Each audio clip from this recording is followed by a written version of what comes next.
start at 7:30. Welcome to the October Cabinet meeting. First on the list, apologies for absence. We have Laney apologising, Councillor Shears, sorry, and that's our lot. Any declarations of interest? Councillor Carter. Thank you, Chair. Although not a member of this committee, I have an interest in items 12 and 13 as a remunerated non-executive director of HTS Group, and if there is any discussion on those two items, I will leave the room. Thank you. Appointed by the Council. Right, so we move on to item 3, the minutes, pages 4 to 9. I hope you've all had a good chance to read those. Are we happy to declare those an accurate recording of the meeting of the 12th of September? Agreed. Agreed. Good, thank you.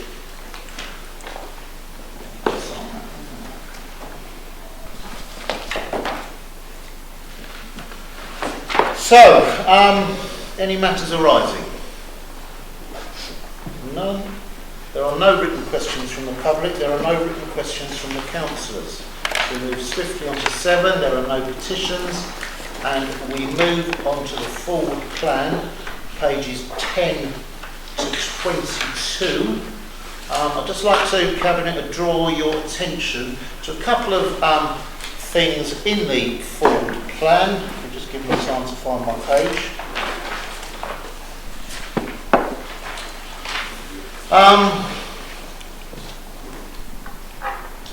I'll ask Councillor Curtin to start with looking at the item on the local plan. Do you just want to explain what's happening there? Yes, Chair, thank you. Members will note that the report on the local development plan has been withdrawn from the agenda, and I think it's useful for me to explain why and obviously outline the implications of that. First of all, we were aware, the report that was supposed to come to tonight's meeting explained that we would not have had by tonight and have not had the report from the inspector on containing the main modifications that he's proposing to the local plan, none of which, by the way, cause us any significant problems. But we're required to submit those main modifications unamended for public consultation. We proposed in the report that we could do that. As we're not able to change what the inspector's telling us, we felt we were able to go out and do the consultation without having them here this evening. Obviously we would have been able to make our own comments through the consultation to those modifications if we had them. However, in between the report being prepared and the agenda being set up, a developer, a promoter of a development site within Harlow has approached the inspector and indicated that they don't consider it appropriate for us to proceed without having the main modifications through the inspector. And the inspectors, if you like, on the side of caution, has suggested that we should not proceed tonight with what we intended to do. So obviously we don't want to upset the inspector and, if you like, ignore his recommendations, and so that's why the report was withdrawn tonight. But what that does mean is that we won't be able to avoid the consequences, what we were trying to avoid, and it will not be possible for us to, if you like, keep to the original timescale, which was that we were hoping on the timetable we were putting forward in the withdrawn report to go to the January Cabinet meeting for the adoption of the local plan.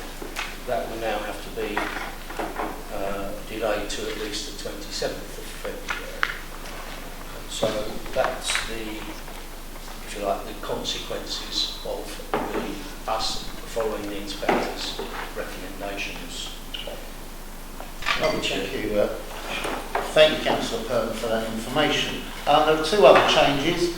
The Article 4 directions, which is the second row down on page 11, there's been no objections to the temporary fields direction, and therefore it doesn't actually need to be considered by the Cabinet. That's why there is a report here. The other proposed Article 4 directions have been re-advertised for consultation. If there are objections to these sites, a report will be considered by Cabinet on the 5th of December. If there are no objections, a report won't need to be brought to Cabinet. And the other thing is on page 12, second row down, the contract award for the demolition of the old Lister House site in Perry Road. Following the tender process, the contract that was awarded was of a value less than £250,000 and therefore does not need Cabinet approval, so we haven't got a report on that either. Right, okay, thank you. Moving on, recent relevant decisions taken by the leader, deputy or portfolio holders, and there have been none. So we can skip 10 and move on to item 11, the homelessness and rough sleepers strategy. Who's moving that? I formally move that, Chair. And I'll second it. Chair, might I say a few words before you open up for questions and debate?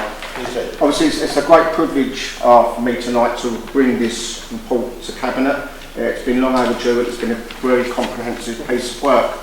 It's not the first time that the Council's had a homelessness strategy brought in front of the Cabinet, but it's the first time that we've had a homelessness strategy that's been aligned with a rough sleeping strategy. So it's a new initiative that we've been given by the Government and a major piece of work. We've undertaken quite a robust and rigorous review and we've consulted widely. Homelessness is rising with trends likely to continue. We've seen in this town alone large numbers of people in temporary accommodation, a larger increase of homelessness applications. Whilst we focus on prevention, we're having less impact than last year, unfortunately. There have been some successes which are clearly earmarked within the report. Bromley Cottages, I have to start with, making a real difference to people's lives. We are making use of our scarce property and private sector property when required. I have requested officers to eliminate the use of permitted development at Central Ford's house, and I will keep this under review.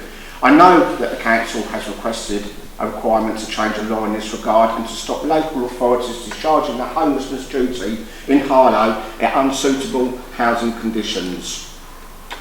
We are revigorating Harlow Homelessness Partnership, making sure all the right agencies are there and that we target resources and energy in tackling this homelessness and rough sleeping.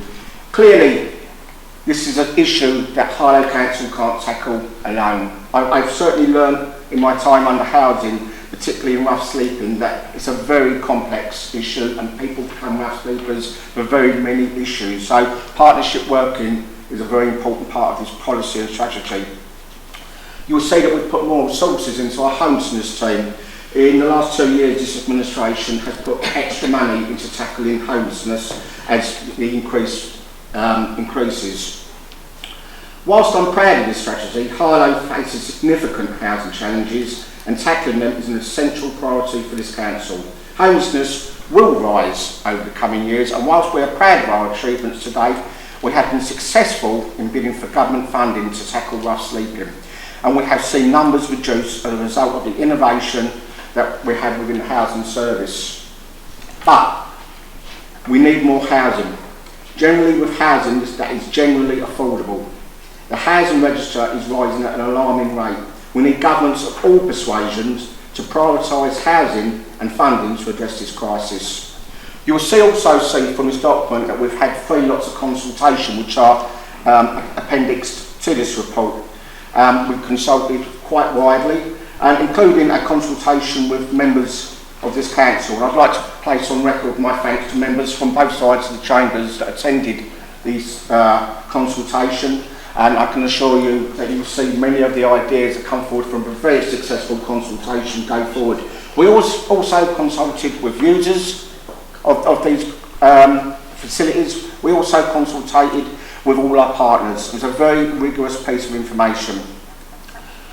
We are fortunate to work with local partners, for example Streets to Homes, who share our commitment to preventing homelessness and rough sleeping, and we thank each of our colleagues as we could not achieve the success we have already without them. I noticed that we have Kerry Eastman here tonight from Streets to Homes, who's played a major part of this strategy and played a major part in this town in helping us remove rough sleeping and homelessness from the streets.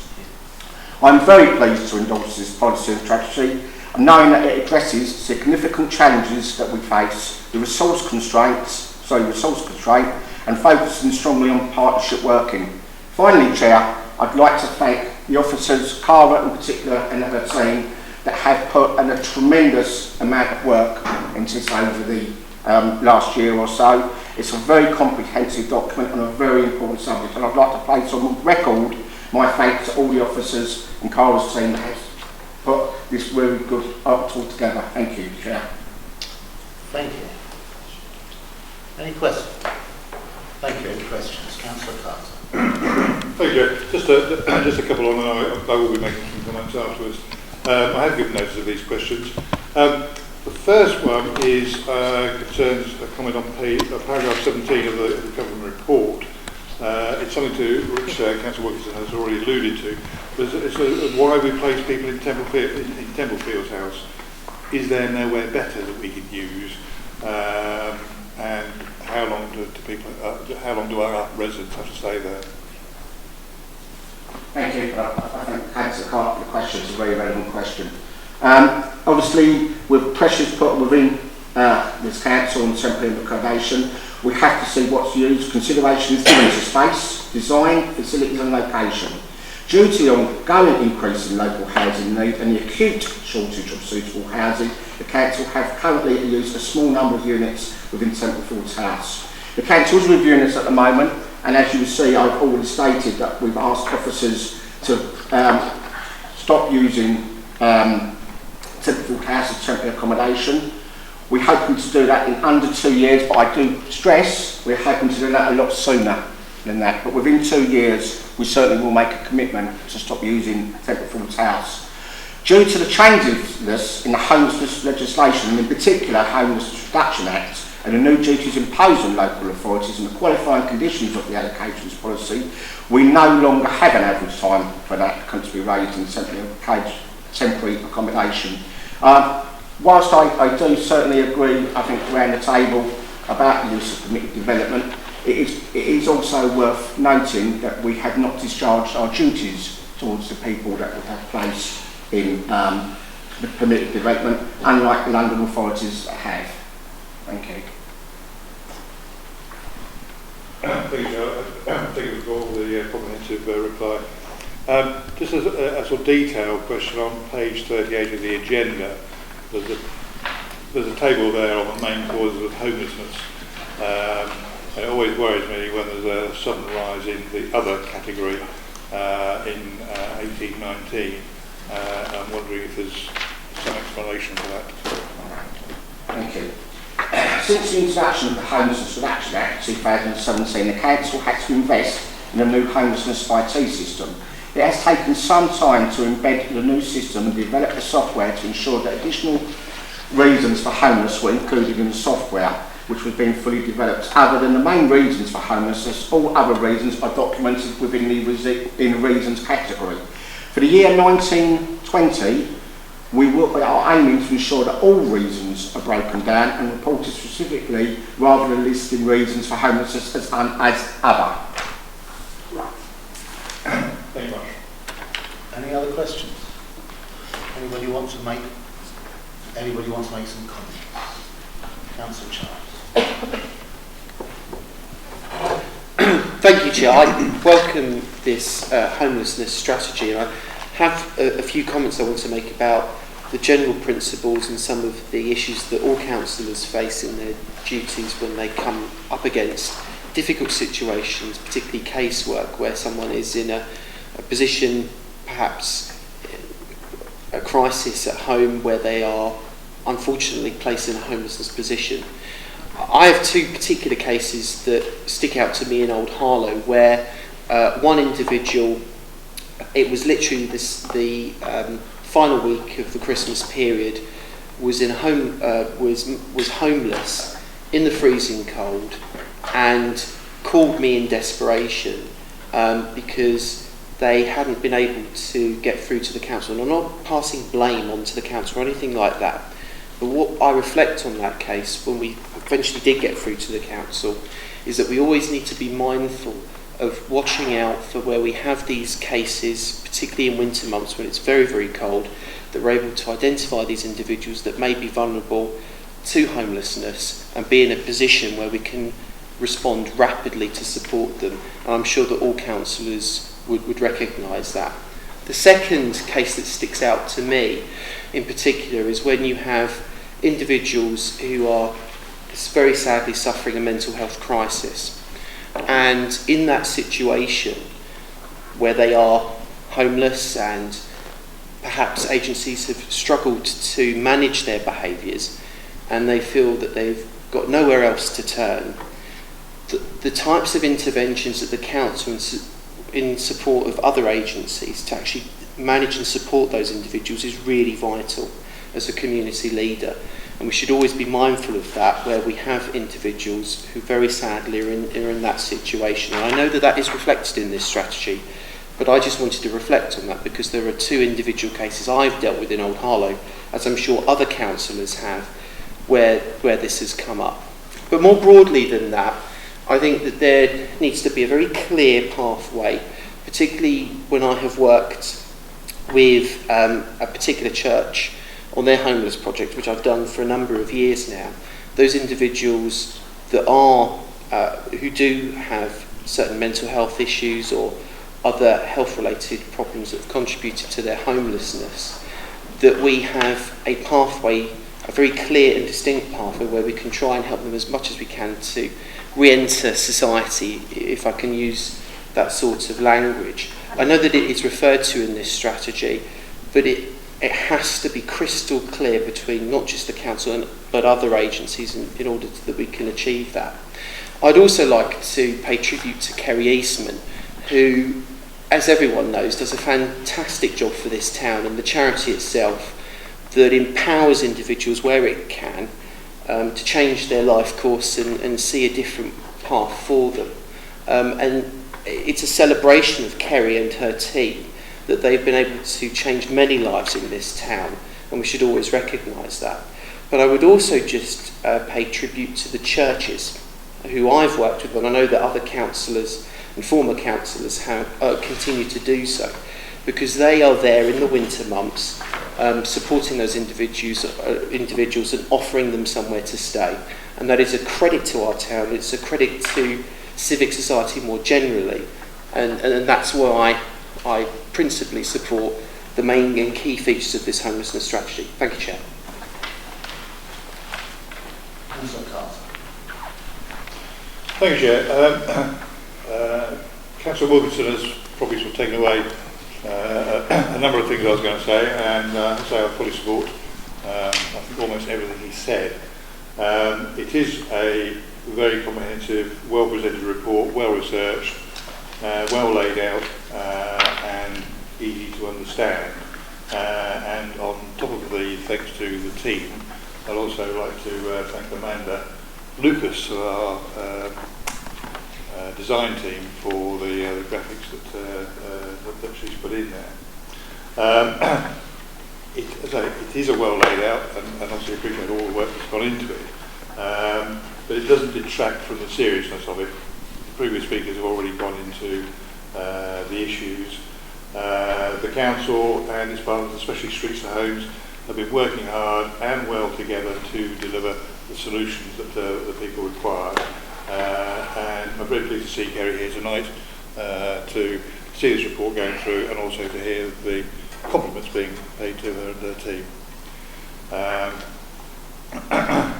I understand that Ms Stevens actually made a presentation on Bromley Cottages to a conference in Birmingham. Was it last week? Yeah. So, you know, we are getting there. We are getting there. And I have to say, from my time with Streets to Homes, which does go back quite a long way, Harlow is one of the best served towns in the eastern region for helping homeless and rough sleepers. It's not an easy task, as Councillor Joel has mentioned, and I must also commend the various teams for their patience doggedness, empathy, but combined with professionalism in helping the most vulnerable. So, I think you can probably work out I actually support the strategy. Now I come to the difficult bit. Before others start to try and blame the present situation on austerity and Margaret Thatcher, I will just make a few comments. As Councillor Wilkins has already acknowledged, it's well recognised in this chamber that no government in the last 35 years has built enough houses to keep up with household growth. And we do need more houses. It doesn't matter whether council houses, social housing or private sector, we need more houses and we need to push through, and particularly the council needs to push through with its building plans. We all condemn the permitted development conversions, but it's worth remembering that 1,000 households have been placed in modern accommodation. It's the fault of the referring councils that they do not choose the most appropriate accommodation for their tenants. And the other point is, where would those people be living otherwise? It's a little over 50 years ago that the BBC broadcast its marketing played a day about homelessness, Cathy Comes Home. It tracked the fall of a couple with young children from employment at a nice home down to sleeping rough. That was in 1966, and Councillor Danvers and I were studying A-level economics at Burt Mill.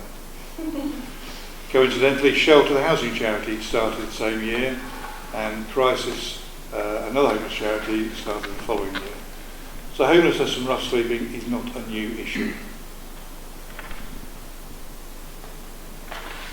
It's not a party issue. No party has covered itself in glory on this issue. We all have to work within the resources we have available, but we must make sure those resources are used to their best effort. And this council will achieve that with this strategy.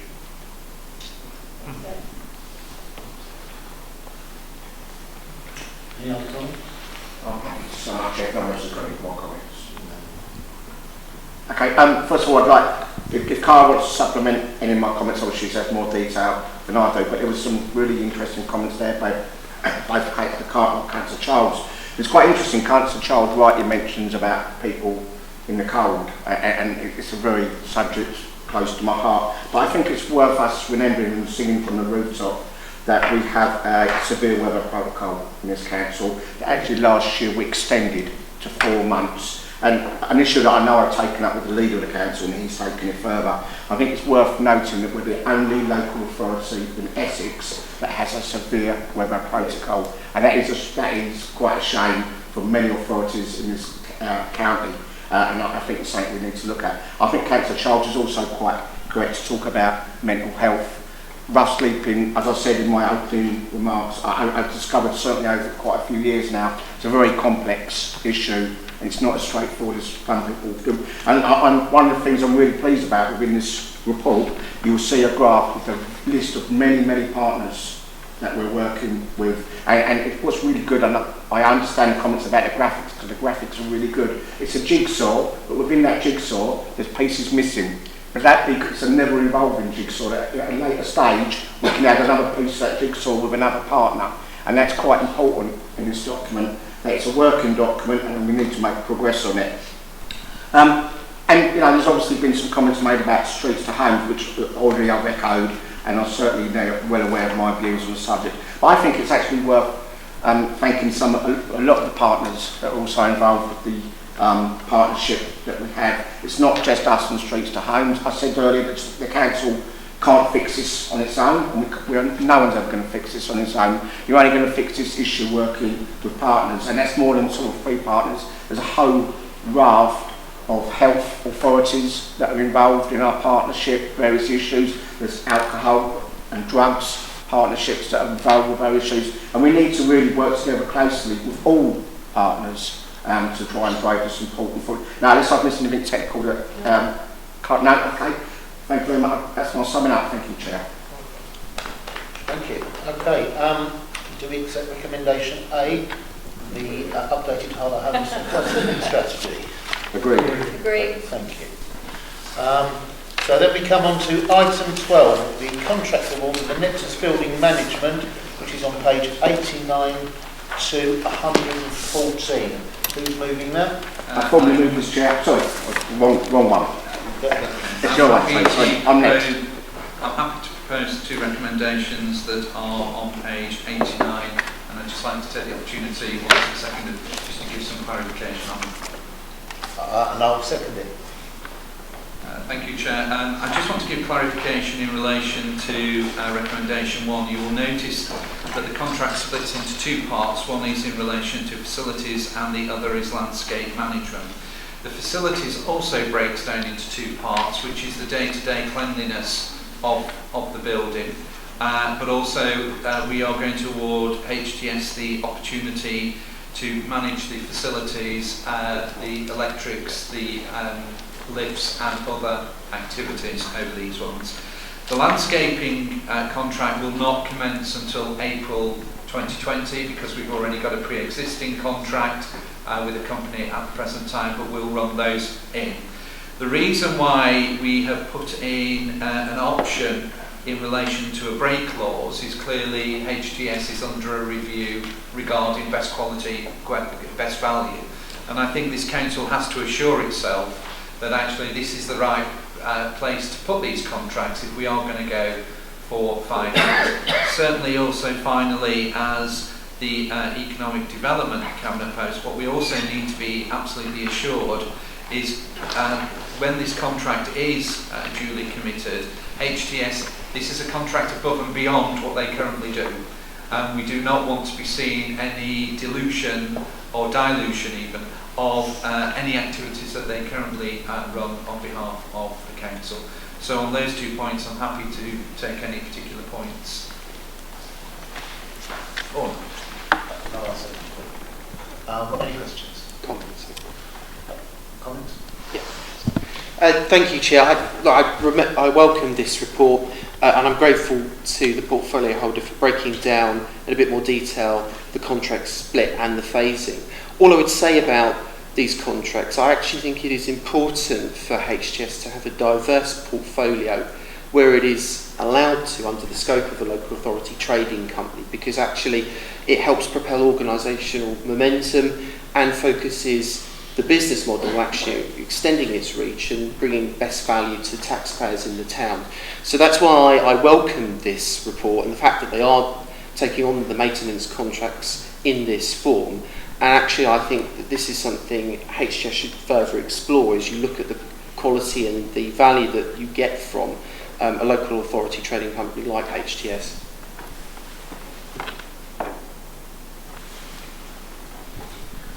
I welcome the report because, of course, under the contract, it is also in HTS's best options to show how successful they are, because even though they are our company, there is the scope for alternative contracts to be sought within a very fine parameter. So actually, it's a win-win, success, but we have to be absolutely ensure now we are entering into this contract that we get the absolute best value from this organisation and that they actually get the best momentum they possibly can. Thank you for your comments. Well, are we happy to accept recommendation A and B on page 89? Agreed. Great, thank you. And we move on to item 13, the HTS Property and Environment Limited contract award for 2-year programme for compliance, garage aids and adaptations. That's on pages 115. Who's moving that? I am. And This time, thank you very much. Well, I'd refuse them. Are you seconding it? I'll second it. Thank you. Councillor Wilkins, do you want to say anything on No, that? I'm fine. Happy to go to questions and comments. Questions? Comments? Councillor Johnson? Thank you very much, Chair. Just to say we also welcome this report tonight. There's an outbreak of congeniality around the chamber. Particularly, I'd like to mention the 2-year contract period, and I know the comment in paragraph 5 that talks about allowing for improved programme delivery and reducing the number of carryovers. I think it's a good idea to be moving this to a 2-year programme rather than a 1, and we welcome that. Welcome those comments. Okay, then are we happy to accept recommendation A and B on page 115? Agreed. Good. If somebody would go and get Councillor Carter. And we move on to item 14, communications from committees, working groups, parties and panels. Now then, in the absence of Councillor Shears, I'll move that. I'll second it. The recommendation adds a standing item on the overview working group's work plan to the agenda of the regular meetings between Cabinet and senior managers. This will mean that the working group's work plan is reviewed more frequently and give it a more constant work flow. It will be an interim measure whilst the Scrutiny Committee carries out a review of the Council's overview and scrutiny functions. I look forward to seeing the outcome of this review and any further changes they recommend, and this seems to me like eminently good sense. Any questions? Any comments? Councillor Johnson? Just to mention, Chair, that this obviously had the support of the opposition group at the Scrutiny Committee, and will have our continued support and involvement once the working party is set up. Thank you. In which case, are we happy to